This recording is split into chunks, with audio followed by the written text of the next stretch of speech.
అందరికీ నమస్కారం. విశాఖపట్నం పోర్టులో సుమారు 25,000 కిలోల డ్రగ్స్ ని ఇంటర్పోల్ మరియు సిబిఐ వారు సంయుక్తంగా రైడ్ చేసి ఆపరేషన్ గరుడాని చేపట్టి పట్టుకోవడం జరిగింది. పట్టుకున్న తర్వాత అసలు ఇది ఎక్కడ బుక్ అయింది, ఎవరి పేరు మీద బుక్ అయిందన్న వివరాల్లోకి వెళ్తే బ్రెజిల్ దేశం నుంచి బుక్ అవ్వడం జరిగింది. సంధ్యా ఆక్వా ఎక్స్పోర్ట్స్ అనే కంపెనీ పేరు మీద.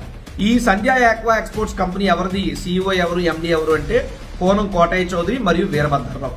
అసలు వీరిద్దరూ ఎవరు అంటే చంద్రబాబు నాయుడికి అత్యంత సన్నిహితులు. దామచర్ల సత్య మరియు రాయపాటి జీవన్లకు అత్యంత సన్నిహితుడే ఈ కోనం కోటయ్య చౌదరి. వీరు తెలుగుదేశం పార్టీ అధినేత చంద్రబాబు నాయుడికి ఈ డ్రగ్ మాఫియా ద్వారా కొన్ని వందల వేల కోట్ల రూపాయలు రాబోయేటటువంటి ఎన్నికల ధనం సమకూర్చడంలో భాగంగానే ఈ డ్రగ్ మాఫియాకి తెరలేపినట్టు తెలుస్తుంది. నిజంగా తెలుగుదేశం పార్టీ టీడీపీ అని ఒకప్పుడు ఉంటే ఈ రోజు తెలుగు డ్రగ్స్ పార్టీగా చంద్రబాబు నాయుడు మార్చేశాడు. ఆ పార్టీలో డ్రగ్ మాఫియాగాళ్లకు, ఎర్రచందనం స్మగ్లర్లకు, అవినీతి పరులకు, అక్రమార్కులకే అగ్ర తాంబూలం అన్నటువంటి విషయం ఈ రోజు మరోసారి సుస్పష్టమైంది. చంద్రబాబు నాయుడికి, నారా లోకేష్ కి నేరుగానే ఈ డ్రగ్ మాఫియా వాళ్లతో సంబంధాలు ఉన్నాయి.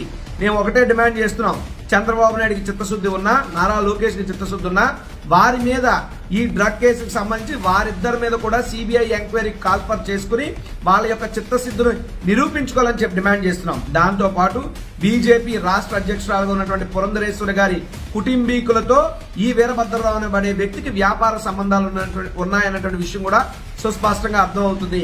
గతంలో ఈ వీరభద్రరావు అనే వ్యక్తి విదేశీ విమానంలో మహిళలతో అసభ్యంగా ప్రవర్తించినటువంటి కేసుల్లో కూడా నిందితుడిగా ఉన్నాడు అన్నటువంటి విషయం కూడా తెలియవస్తుంది.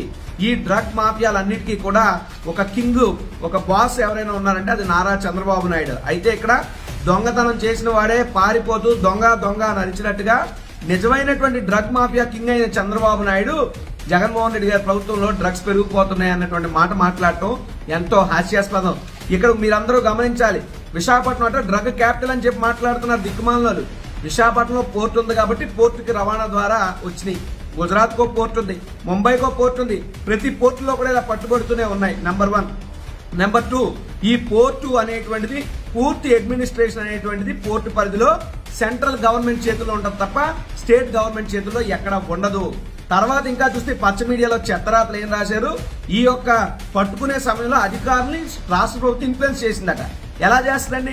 ఇంటర్పోల్ అధికారులు, సిబిఐ అధికారులు ఏమైనా రాష్ట్ర పరిధిలో ఉంటారా, కేంద్రం పరిధిలో ఉంటారా? కాబట్టి పచ్చ మీడియా వారికి చెప్తున్నా, ఏదైనా వార్త రాస్తే నమ్మేటట్టు ఉండాలి తప్ప ఉమ్మేటట్టు కాదు. ఈ రోజు చంద్రబాబు నాయుడు తాను అడ్డంగా దొరికిపోయినటువంటి డ్రగ్ మాఫియా దొంగలతో కలిపి తనని తాను కప్పిపుచ్చుకోవడానికి ఆ బురదని పార్టీ మీద, వైఎస్ఆర్ కాంగ్రెస్ పార్టీ మీద రుద్దే ప్రయత్నం చేస్తున్నాడు తప్పితే ఇంకొకటి కాదు. కాబట్టే చెప్తున్నాను, తెలుగుదేశం పార్టీ టీడీపీ అని మారిపోయి తెలుగు డ్రగ్స్ పార్టీగా చంద్రబాబు నాయుడు టీడీపీని మార్చేయడని చెప్పి సందర్భంగా తెలియజేస్తున్నాను.